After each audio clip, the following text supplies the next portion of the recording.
Wow. Hi, everyone. Welcome to another episode of Lunch and Life with Sharon and Rob and Joy. the second week of November. And we said that we were going to talk about breathing this week, which, as we get closer to Thanksgiving, I'm sure a lot of us are starting to get shallow breaths and that anxious. Oh my God, is Aunt Myrtle going to do something at Thanksgiving dinner? Who's going to say what? What could happen? Yeah, you're right. And this is the first year, like we had talked about last week, of really getting together because people still weren't going anywhere last year. I know. And actually, just even for my family, that's gathering. So we're up to like 19 now. Everybody wants everyone to have a COVID test, which is, I understand, but still everyone is still traveling. So they're not having COVID tests yet, but they want to have a COVID test for Thanksgiving. Don't really understand. Because then we should always still be always having a COVID test. You know what I mean? Yeah, no, absolutely. It's definitely going to be an interesting Thanksgiving. So with that, breathing today. And I think I shared this book before, but I'm going to put it up here. And I'll put the link where you can get it on Amazon in the notes. But I learned about this book in a group that I belong to. And it's so fascinating because we really take breathing for granted. And what I want to do, so you'll see me looking up and down at the book, and then I'll pause because Robin will have stuff she's going to want to share, I'm sure. Of course. Is just share some little lines here and there throughout the book. The most important thing really to start with is that, did you know that we breathe 25,000 times a day? I didn't. I think that's like unbelievable. Yeah, I didn't know that either. And as I was saying earlier, it's like most of our breathing is very shallow. And so when it doesn't go through to our body, to our cells, to our organs, it's just not getting the oxygen that we need. And, people are like, well, why do I need to breathe? What do I, hear exactly? Why do I need to learn how to breathe? I've been breathing my whole life. Right. So it's kind of like, what is this thing about breathing? But the question you may be asking now that's been popping up really is, what is missing? Like, what don't we know about breathing? Well, from what I understand, it's not just one type of breathing either. Like as we learn that there's, and I don't know the technical terms, but there's, I think, 3 specific types of breathing, and one has to do with whether it's shallow, one has to do with really opening your diaphragm. But have you ever been anywhere with another person or a group of people or at dinner table and suddenly someone lets out like that big sigh, that big like, and you wonder like why? But obviously they just released a whole big deep breath rather than that short, shallow breath. Yeah. And I've noticed that also on occasion as well. And what's so interesting about this is that I've talked about the vagus nerve. I've talked about our parasympathetic, which is the rest and digest, versus our sympathetic nervous system, which is the fight or flight. Mm-hmm. And so when we're in that chronic state of stress, we're too busy, like the adrenaline's pumping, cortisol's being released to just like give us the energy to do what we need to do, where it's all going to like the extremities. And the breath is not making it through to the rest of our body because it's trying to help us escape whatever that stressful situation is. And when we're not able to be in that rest and digest mode, and our breath isn't going to our organs, to our digestive system, then the oxygen is not able to help to give our organs what it needs to function at full capacity. True. So what is it about a yawn? Because sometimes I've always heard that, is this true or not, that a yawn is like lack of oxygen? Like when we take a yawn, we say we're tired and I yawn. Yeah. Is that lack of oxygen, that you need to get more oxygen up there to the brain? Yeah, it's that's a great question, and I don't have the exact answer to that because I have been researching that, and but part of it is right. So it is that like, or the yawn is like that escape mechanism needing to refill, replenish what we're not getting enough of, and Mhm. thinking about breathing and how it can just help our body sleep better, how reduce the stress, how we can digest better, how we can think better. There's a lot more nuance that goes into this, and at some later point maybe we'll revisit this when I finish reading this book. So James Nestor, by the way, great author. So James, if you watch this, loving this book so far, getting through it. uh, but what's important really right now, especially to get us through the holiday season, is to have like a system that we can set up for ourselves to be successful with breathing. Right. So I thought that I would just share really 3 tips to get yourself to become aware of the breathing. And the Sure. first tip, I don't have my phone next to me because it's over there. The first tip is take out your phone, set an alarm at least once an hour or every other hour if you find like, oh my God, that's like way too much. Pick a number of hours, Okay. set the alarm. And when that alarm goes off, that's your reminder to breathe. And you set it for daily. You set it so that it goes on repeat, like it's on every single day. Kind of like you set up an alarm, set an alarm to wake up in the morning. I love that. Alarm for multiple times during the day. And when that alarm goes off, you don't turn it off, you just stop the alarm, right? So that it stays on, so that it repeats every day. And you just take that moment to stop because you only need a couple of minutes. It doesn't matter, even if you're working, just like stop for that, unless you're like in that creative process, right? And you think like, I can't right now, then then you snooze it. So at least that you remember to do it.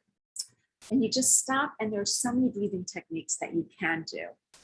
And I've shared a few before, but a very, very simple one is just putting your tongue. Somebody needs to like to I'm trying to be discreet and mute myself as I cough, and you're laughing at me.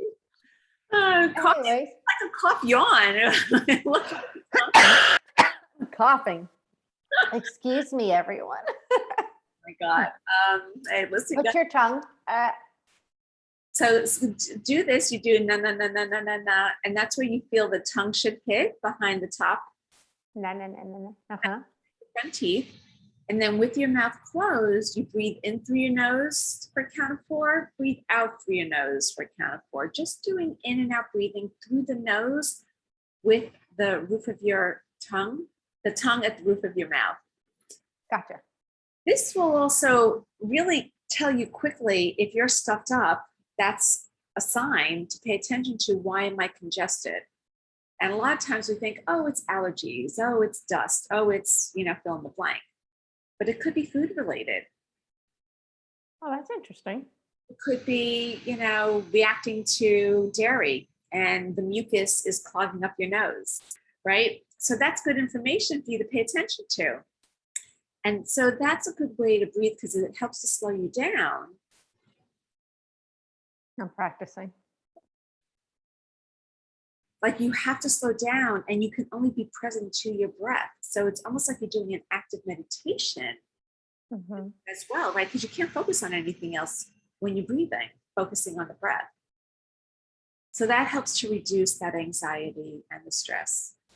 Another thing to help stimulate the vagus nerve to put you into that rest or digest is breathing in through your nose and then breathing out through your mouth with a hum. So it's like,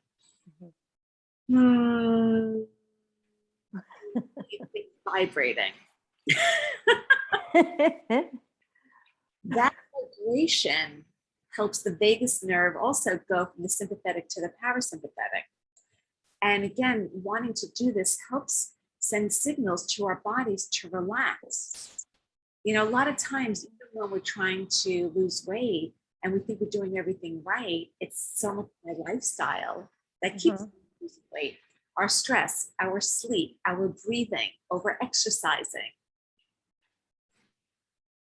This just helps to slow you down. Okay, so let me ask you this. Do you know the difference of when you do that right, versus a heavier huh? What's the difference? So the ha is letting out the breath, but it's not the humming. You're looking for a vibration. It's the Okay. vibration Uh, gets to your vagus nerve that then starts to give it the signal to relax. So that yoga breath of like people doing the ha is a good release of the letting go, but doesn't do anything to stimulate your vagus nerve. It's the humming okay. that does it. So a lot of people do the like even if you do an right, you can feel the vibration, Right. you know, and Right. so that's the simplest way of sharing what that is. Thank you. For yoga breathing for the poses and stuff, but for vagus nerve, for parasympathetic, and more important to use that humming and vibrating for that. And then of course, for like deeper relaxation, you have 4-7-8 breathing, where you breathe in for 4, hold for 7, and then breathe out through your mouth for 8. Right. That also slows you down. There's square breathing, where you take your pinky and your thumb, alternating nostrils, you breathe in for 4, hold for 4, switch, breathe out for 4, hold for 4, and switch, and you just breathe in and out, alternating your nostrils. So there's ways, and it's more about what do I need? And then sometimes even for energy, like let's say you're tired and you need energy, it's almost like you can do a Lamaze breath, you know, like with the Yeah. right? Your body needs energy to push the baby out, that breathing. That's So true. it's a way to do like a rapid breathing to give you more energy to stimulate you. That's true. So this breathing is fascinating, and it really is so important to realize that we're doing it mindlessly, and if we're breathing through our mouth, we're not getting in enough oxygen. And also what's important through the nose is that you're creating nitric oxide. Nitric oxide is what we need for our blood cells. It's what we need for our heart. So by doing the nasal breathing, you're producing so much more nitric oxide that your body needs. And also breathing through your nose, it acts as a filter, like the dust in the air. And it's just really important to practice that. And I'm still practicing it for nighttime because I'm a mouth breather when I sleep at night. I am too. I'm trying to be very conscious of it. Yeah. Like I actually started putting tape on my mouth. Seriously. So, you know, there's a lot that goes into it. I highly recommend getting the book, Breathe, and start practicing. Pick one thing. So the tip is, right, set your alarm, pick one of the breathing exercises or a combination of breathing exercises to do and become aware. And the third thing is, if you have the time, to journal it. What if the experiences over time so that you can see what's changing? Maybe you have more energy, maybe you're sleeping better, you know, there's maybe your exercise capacity has improved, your endurance might. So it's like paying attention. So those are like the 3 steps to the practice of keeping track of breathing anyway. I think that's fascinating. Thank you. It is. And I think overall, the biggest thing is, it's the awareness. It's bringing the awareness to just beginning and trying and starting it. So, yeah. And listen, if it's only twice a day, all right, you start with twice a day. All of that awareness eventually makes you aware of your patterns. Once you become aware of your patterns, then you can start shifting the habits. Be kind to yourself during the process and know that it's all, you're moving in the right direction. Well said, my friend. Well, thank you. And on that note,